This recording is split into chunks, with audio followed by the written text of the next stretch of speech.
sports entertainment back in the day. You know, Mid-South, we're talking, they had a waiver. You want to try one of the wrestlers, you sign the waiver, you get up in the ring with the wrestler and you try the wrestler. Totally different business. Now it's all sports entertainment. And that's talking about the numbers game. I tell these young guys, I go, hey, I want to be a WWE wrestler. I said, well, good, chase your dream, young fellow, but remember, you know, there's 1,500 NFL football players, there's 1,000 NBA basketball players, there's 120 WWE wrestlers.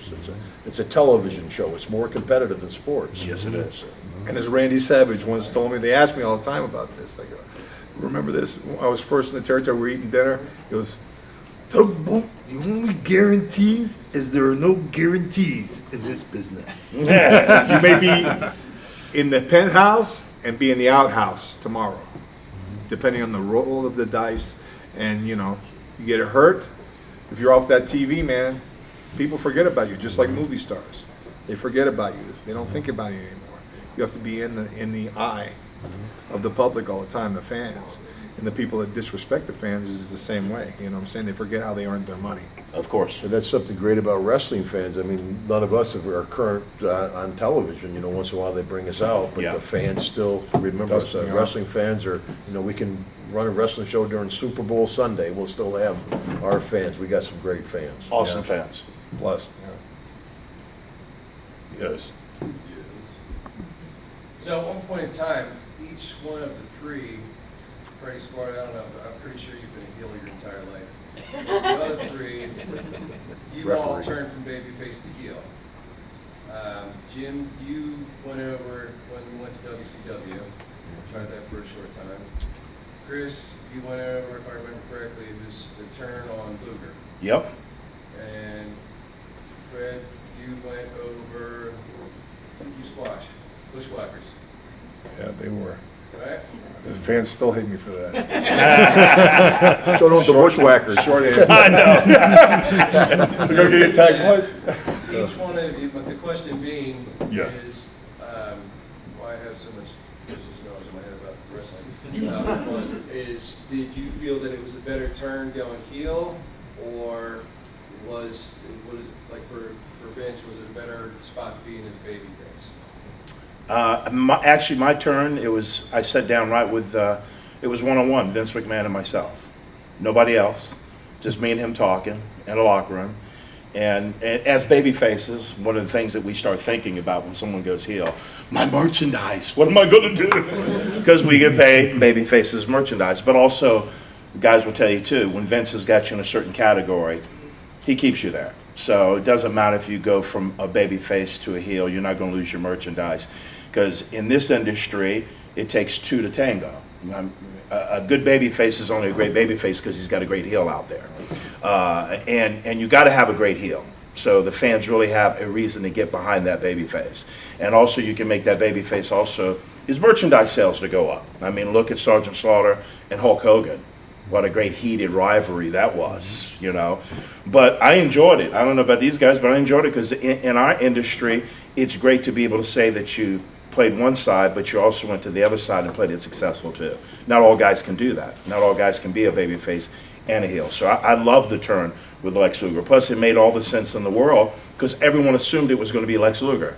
So it's one of those things that's great when you don't let the fans try to tell you what's going to happen in the ring. You actually surprise the fans because that's what we're here for, to entertain you, the fans.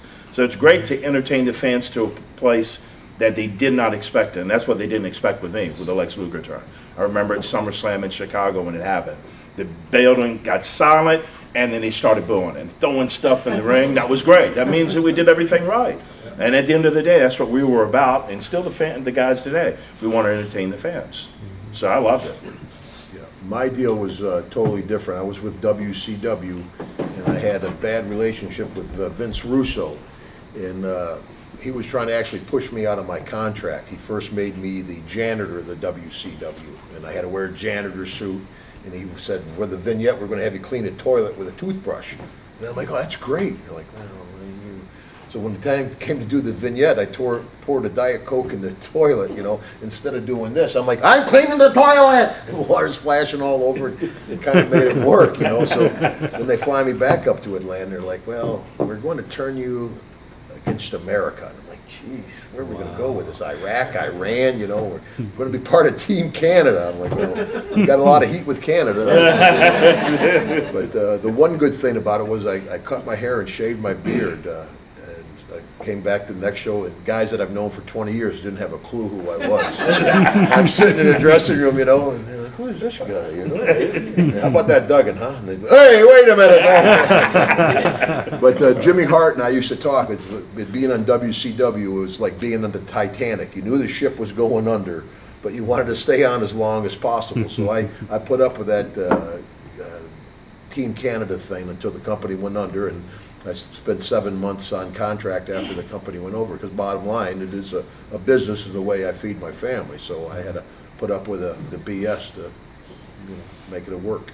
You were just waiting for that Shockmaster anchor. Yeah, let's talk about that. You want to talk about that? You brought it up. Brought it up. But before, we were talking about from a baby face to a heel. Don't forget about my partner, Earthquake. He's main event in heaven, brother. Well, Yeah. He's looking down on this deal right now. My brother from another mother. Oh, Oh, okay. The Shockmaster. It's infamous. Hey man, it's 20 years after the fact, still the most watched. The watched gimmick in history. We just did a deal for WWE Network where they interviewed all of the original guys who were involved to ask what happened when the one-on-one deal with it, and I said I'm fine with it. I can do podcasts all the time. I do radio shows and interviews all the time, and they either are like, should I ask them or not? And then there's the other guys. They don't want to talk about it because the purists. Oh my God, I can't believe that gimmick. Oh, I'm like, you know what? It's like every gimmick they ask. There's the same guys that ask, what's your favorite gimmick that you ever did in the business? All of them. I enjoyed every one. I gave 180% to everything they ever gave me. Because if you can't enjoy doing what you're doing, it's just like going back to what he says. And there's many guys that try and pull ribs and try and do things and make you do things that they think that you're not going to be able to deal with or that or whatever. Me, I've only got one brain cell left. My brain's like a BB in a boxcar, okay? But I do, being in this business so many years and taking so many buns, I can't even name you how many concussions with the adding machine that we've had, things I've had. I've taught first aid and CPR classes and that stuff for AHA, and I've had 90% of all the injuries. But it's getting back to the Shockmaster. He came up to me, he says, what do you think about this? I'll do it. Yeah, it's not a big deal.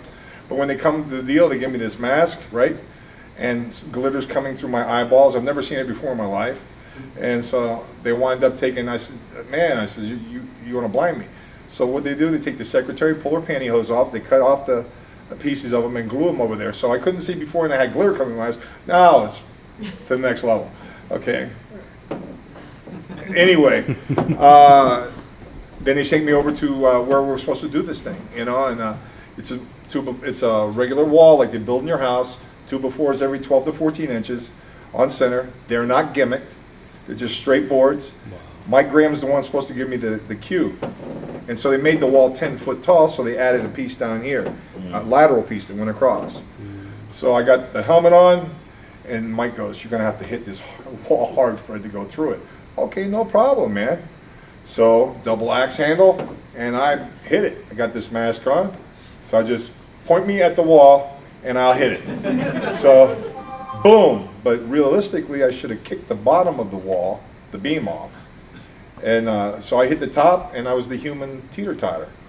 And so, poof, I blew through the wall, hit the floor. It was like a champagne cork. Poof, thing comes off. So it's live TV. It's not a tape. There's no do-overs. Bash at the beach. So I turn my head to the wall, and I'm like this, jump back up, stand up like this, because Ole Anderson's doing all the talking because he can't mic the deal.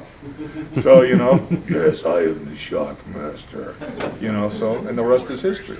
I have my own award, the Shockmaster Award that Vince gives out for being bumbling, stumbling knees. And, what I'm saying? But, I was really upset when it happened. And, it happened that night because I was always so hard on myself. Not unlike these guys here, because you want your stuff to be the best it is. Yeah. You never want to. The boys are the best audience, the worst audience in the world to make a mistake in front of or have something happen to you. Okay, although we've all seen these things, and it happened. It's 20 years after the fact. It's the most watched thing, and I'm good with it. I can laugh at myself. and it's the most talked about deal. And even coming out of my brother-in-law Dusty Rhodes, yes, baby, I do believe it is the worst gimmick in the history. It was incredible, you know. And the rest is history, And man. that was supposed to carry on, like, I didn't know this Yeah. until just. Well, hey, my son now works for WWE. He works behind the scenes. He's the timekeeper there now, Berkeley. Okay? Oh. And a few weeks ago when that girl went nuts, what was it, about 2 months ago? Yep, Fox. And she went nuts ringside. You see the poor little guy that she pulled out of the corner and gave him a wedgie on national TV? That was my son. And I shared it with the world. It's like, oh, you're following in my footsteps. All I can tell you to do is be a businessman about it. He goes, thanks, Dad. I need that. I said, you got a kiss at the end, so what are you complaining about? And you know. Shockmaster thing that you had a whole gimmick and everything for it. Yeah. Carry on with the whole span. Oh yeah, spandex deal. It was called the Super Shockmaster. That, because I got the videotapes playing out there from back in the day, and they had me in the Steel Man, which is when the first 8 months in WWF, I came in as the big Steel Man, U.S. Steel from Florida. Yeah. And until they came up with a gimmick for me, because Vince has to come up with the gimmicks. Other than like Hacksaw came in well made and that stuff, but I mean a lot of the guys, it's all about marketing. Yeah. You know, back in the day and selling merchandise and this and that and the other thing. Yeah. That's one thing. If Vince creates your character like he did the Big Boss Man or Brutus the Barber Beefcake, when they left and went to WCW, they could not be Big Mhm. Boss Man or Big Bubba Rogers or Beefer. I don't know what Beefer was down there. 5,000 things. He was the Boogeyman. He was Booty Man. I don't know. Something like that. I forget. Biker gimmick with, what was the biker gimmick? In this business, we've all been a lot of gimmicks in the day. I have a plethora of Yeah. gimmicks. I started off as Big Jim Duggan with short hair and clean shaven and wore a long gold bathrobe. Wow. Vince McMahon, Vince Look for my McMahon calendar, Sr. guys. called me to the office. He said, "Kid, you might have a future, but come up with something better than Big Jim and get rid of that gold bathrobe." I'm better. I was Big I still got the gold Bubba. bathrobe. Big Bubba in Texas, and at the same time, Big Boss Man was originally Big Bubba in Georgia. In Georgia. Yeah, that's right. And so he was going over to Japan for the first time. So, and I actually have a program from Japan that has my picture on it, but it's advertising him being in Japan because we were both Big Bubba. Because I was in Texas, and that's a term of endearment in Texas. Hey, Bubba. You know, so that was my gimmick there. Mhm. Yeah. Yes. So what do you think about the Owen Hart? Owen Hart? It was just a sad mishap. Yeah. A faulty harness. I mean, it's a gimmick that a lot of people have done in the past. Yeah, but I agree with that a little bit, but also we're not stuntmen neither. Oh, That's oh, kind yeah, of of course. That's a kind of a stuntman deal to repel from the top of the ceiling. It's part of And of course, and if you don't want to do it, then they're like, "You don't want to do it? Okay, you do it? No, I bet." Then yeah, I'll do it. Yeah, like, How many guys have come off the top of 12-foot cages? Yeah. You know, and hit with everything under the rainbow. Yeah. You know, I mean, and Shawn Michaels did. you know, there's Yeah. a lot of people done. A lot of Sting people. has done it. Sting's done it many. I Sting, think yeah, Sting was yeah. one of the first guys. Yeah, to he's do one it, of the I think. first, yeah. I don't think they do it anymore, though, do they? No. No. I don't think so. Yeah. Yeah, When but ECW was popular and they were doing all the crazy stuff there, was there an actual push where you guys were working to do stuff like that too, to keep up with that, or were they kind of ignoring it at the time? not for me. When I was with the WWF, they didn't even acknowledge. You didn't even talk about anybody else. Of course. You give them credibility. Yeah. Yeah, they were such like a minor league. Of course, I wouldn't do any of that crazy stuff anyway. Are you kidding me? I mean, you look at Mick Foley, one of the greats in our business, but he's a relatively young guy and he's pretty well crippled up. Yeah. It's a very physical business. A lot of guys get hurt really bad out there. We all had, like I said, a plethora of injuries, and it's just part of the job. But you want to be able to walk after 50 too. Right. And guys, some guys started that way, like the Hardys, but they found out very quick with the schedule being on the road 300 days a year, you can't do that. You got to pick your shots. Yeah. The big shows, the pay-per-view shows, you want to pull out the stops. When you're in, La Ronja, Louisiana, maybe not. Yeah, correct. Well, Right. more hoes. If you do something like that, they expect it from you on a constant basis. Right. And the object is to do things like that at a big show because it makes it something special. Of course. I mean, you go down the line, and where do you go from there? lasers at 5 paces. I mean, you know, realistically, I mean, your body is your body. Once your body is gone, there's nobody there to take its place. There's no workers' comp. There's none of that stuff. I mean, this is all we got to work with. You know what I'm saying? And the referee and the guys that are in the ring, with all of them have to work and be good at what they do. That's why and work together. It's usually better to wrestle somebody that you know and trust. If you have a little conflict with somebody, then you're a little more, you know, careful. You don't want to give him your body. But you know, if you're somebody you wrestle that you trust, you know when he throws you down, he's going to throw you down on your back. People say, well, they teach you how to fall. You guys practice that stuff, don't you? Yeah. Yeah, it's one of those days during the 300 days a year. Correct, I'm not flying, I'm not driving.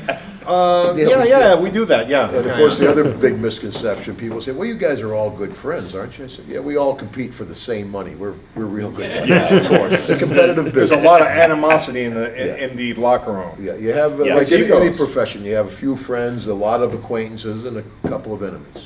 Yes, correct. There's a lot of people, you know, if I could buy you for what you were worth and sell you for what you thought you were worth, I'd be a millionaire. But it's unlike, it's the same as any other business that you work in out there. Sure. It's just a different way of making a living. Yes. Putting on trunks and the boots, it's just a different way of making a living. The same issues lie in every business that's out there. That's Of what course. people ask me, and we're all friends. I said, well, you get along with everybody you work with? I have people in my Neither family do that I. can't stand. Yes.